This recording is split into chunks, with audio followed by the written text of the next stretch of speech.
crafty friends, it's Audra Monk, the Crafty Yogi, and welcome to the Crafty Corner, still under put itself back mode. I just happened to glance up at the clock and I was like, oh, I'm so tired. I was like, oh my gosh, I almost forgot Tuesday at 2-ish, Yoga for Crafters. I understand that it's Tuesday at 3:30. It's totally random, so if you're looking at Facebook, you're like, what? What's going on? But if you're finding this on YouTube, you're happy because you found it when you were looking for it. And on Facebook, you can always find it later. Okay, so I definitely need a yoga break this morning. We got the walls painted, so I still don't even have my curtains back up yet.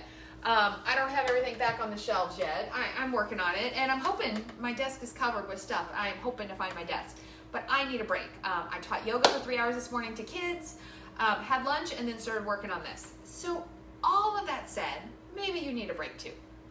So, and I don't even know where my stool is, so I'm sitting on one of the dining chairs.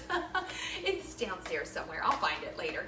But let's sit up, and you know what? So I decided, since I'm sitting on my chair versus my stool, let's stretch our hips, and then we'll do our little neck and shoulder stretch. So two things, one lower body, one upper body, and yay, I see friends. I can't read the comments when I'm this far away, but I see that they're there, so I know that there's some friends here live with me, so thank you for joining me. All right, so let's sit. So whatever you're doing, you have to stop, put your device down. Oh, I see the little hearts. Oh, you guys make me so happy. You have to do this with me.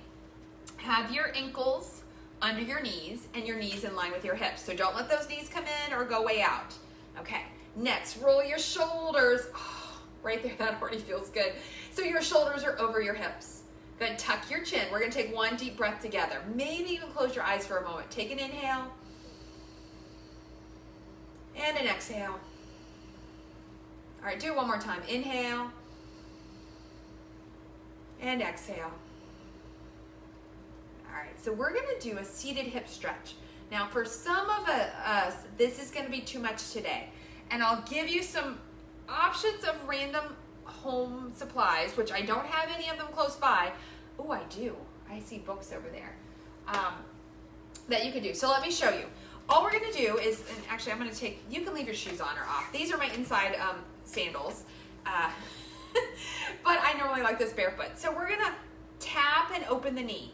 So you can tap the foot. If your hip is really tight, just tap the top of your other foot. If it's feeling like you got a little more movement, tap your shin. If it's feeling like you could open more, start to tap a little higher. There's only gonna be so high you can go, right? And then you're gonna catch your foot and put it on top.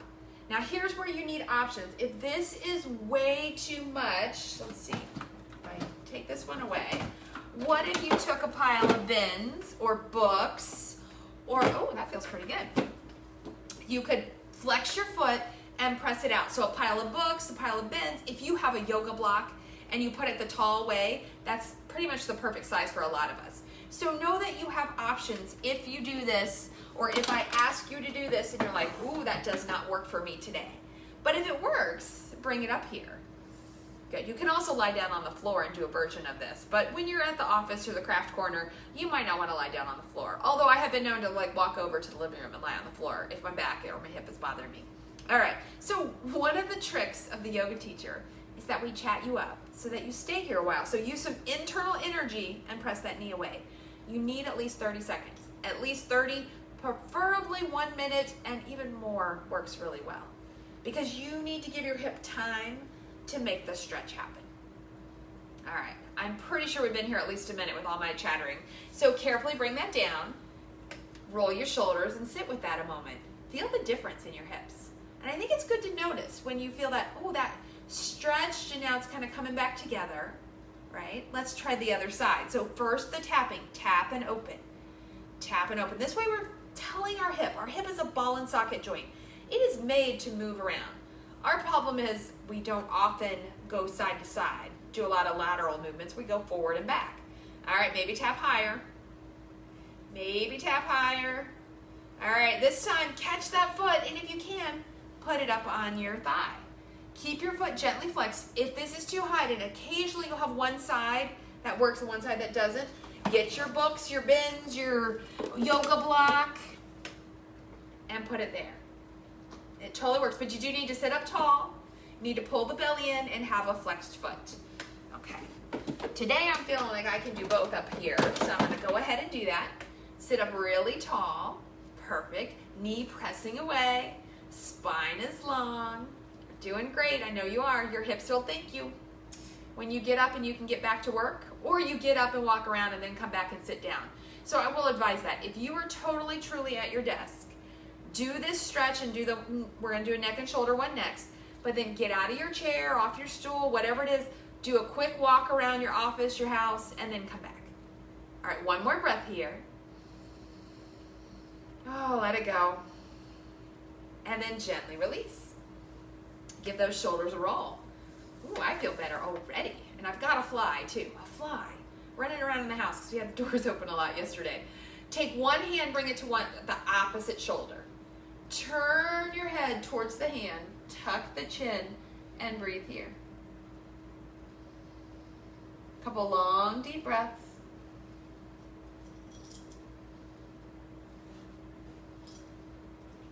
All right, keep your hand there.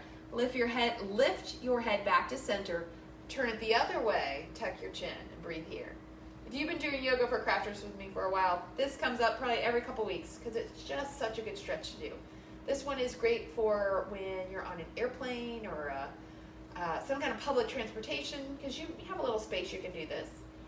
If you're waiting somewhere for a while and you're getting tense, maybe a doctor's office or something, this is a great one to do. All right, bring your head back, release the hand, roll the shoulders. I already noticed a difference. We're almost done. Hand to the opposite shoulder. Turn your chin towards your hand. Tuck your chin. Oh, there's it is. Breathe here. And moaning and groaning is okay. Everyone will wonder, what are you doing that makes that feel good stretch moan sound? You're like, ah. Oh. Good. Breathe in here. And then you'll have to show them. One more breath here. And then bring your head back to center. Leave your hand there. We have to do the last side. Turn towards your other shoulder. Tuck your chin. Pause and breathe.